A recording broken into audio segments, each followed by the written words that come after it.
Hello. வணக்கம் ஐயா, எங்கேருந்து பேசுகிறீங்க? நான் விருதுநகர்லேருந்து பேசுகிறேன் மேடம். யாருக்காக ஐயா பார்க்க போகிறீங்க? என் மகளுக்கு பார்க்குறோம். அவங்க பெயர் சொல்லுங்கள். நித்யஸ்ரீ. அவங்க பிறந்த தேதி சொல்லுங்கள் ஐயா. 5/8/2010. 5/8/2010. பிறந்த நேரம் இரவு 7:21. 7:21 PM. பிறந்த இடம் ஐயா? திருநெல்வேலி. திருநெல்வேலி. ராசி நட்சத்திரம் சொல்லுங்க ஐயா. ரிஷபராசி. ரிஷபராசி. ரோஹிணி நட்சத்திரம். ரோஹிணி நட்சத்திரம். என்ன கேள்வி கேட்கணும் ஐயா?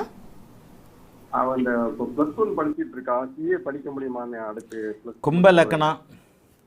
ஆமா குருஜி, குருஜி வணக்கம் குருஜி. நல்லா இருப்பீங்க, ரொம்ப நல்லா இருப்பீங்க. கும்ப லக்னமா மகர லக்னமான்றது கூட டவுட்டு தான்.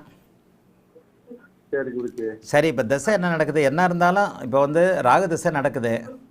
சரி குருஜி. ராகு வந்து குருவின் வீட்டில் மகர லக்னமாக இருந்தால் 12ல் இருக்கிறாரு, கும்ப லக்னமாக இருந்தால் 11ல் இருக்கிறாரு.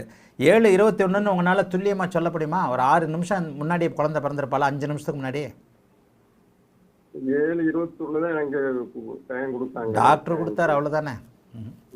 ஆமா குருஜி. இதில் நீங்கள் தான் வந்து அவளுக்கு வந்து கும்ப லக்னமா மகர லக்னமான்றதை இது பண்ணணும்.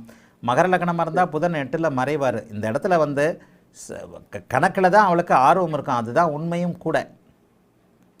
ராகு திசை நடந்தாலே தடைகள். 2 சுபர்கள் ஒரே நேரத்தில் கன்னியோடு தொடர்பு கொள்கிறாங்க. இந்த பாருங்க, கன்னி சுபத்துவமாக இருக்கணும், புதன் வலுவாக இருக்கணும். இப்போ தான் சிஏ படிக்க முடியும்.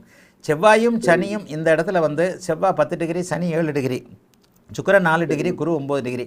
ஆக இந்த இடத்துல தடைகளோடு புள்ள படிப்பான்றதை காட்டுது. சந்திரகேந்திரத்தில் புதன் அதிநட்பு வீட்டில் இருக்கனால, அதனால் படிப்பாங்க. ராகு திசையில் சனி புக்தியில் தான் முடிக்க முடியும். எப்போ? ஆமாம், 2027க்கு அப்புறம் தான் வருது. இப்போவே பாப்பா கஷ்டப்பட்டுக்கிட்டு தானே இருக்கிறா. ஆமா ஆமா, கஷ்டப்பட்டுக்கிட்டு தான் படிச்சுக்கிட்டு இருக்கா. ராகு திசை சனி புக்தி, யோக புக்தி 8ல் மறைஞ்சாலும் புதன் பக்தியில் 2030 அவள் சிஏ மாதிரி ஆடிட்டர், அக்கௌண்ட் இந்த மாதிரியான அமைப்புகளில் கண்டிப்பாக இருப்பாள்.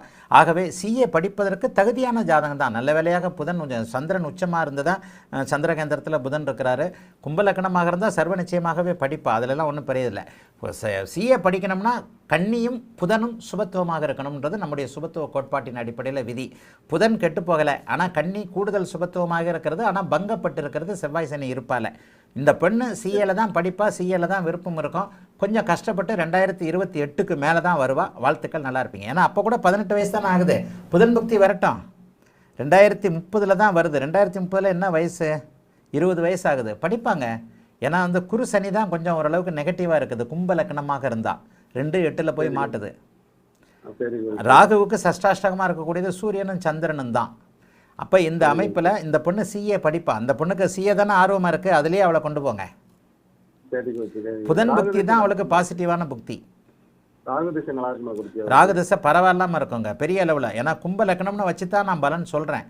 ஆனாலும் மகர லக்னமாக இருந்தாலும் மோசமாலாம் இருக்காதுங்க. 12ஆம் இடத்து ராகு மோசத்தை செய்ய மாட்டார். ஏன்னா ஆட்சி பெற்ற குருவின் வீட்டில் தான் ராகு இருக்கிறார். வீடு கொடுத்தவன் வலுவாக இருந்தாலே நல்ல பலன்கள் இருக்கும். செவ்வாயுடைய பார்வை வந்து பெரிய அளவில் கெடுதல்களை செய்யாது ராகுவிற்கு. ராகு திசையை விட குரு திசை உயர்ந்த திசை. கும்ப லக்னம் இருந்தால் டீச்சிங் மாதிரியான அந்த மாதிரி லைனு, அக்கௌண்ட்டு அதில் மாதிரி அந்த மாதிரி இதில், அதாவது கல்வி நிலையங்களுக்கு ஆடிட்டராக வர்றது, அக்கௌண்டண்டாக வர்றது, அந்த மாதிரி இதில் வந்துடுவா. மகர லக்னமாக இருந்தால் அது இல்லாமல் வேறு மாதிரியாக இருக்கும். ஆனால் கணிதம் சார்ந்த துறைகளில் தான் வருவா. இவளை நம்பி நீங்கள் அக்கௌண்ட் படிக்க வைக்கலாம், சிஏ படிக்க வைக்கலாம். தடைகளுக்கு பிறகு கண்டிப்பாக சிஏ முடிக்கக்கூடிய காலகட்டம் கண்டிப்பாக இருக்குது. பாப்பாவுக்கு என்ன 15-16 வயசு தானே ஆகுது.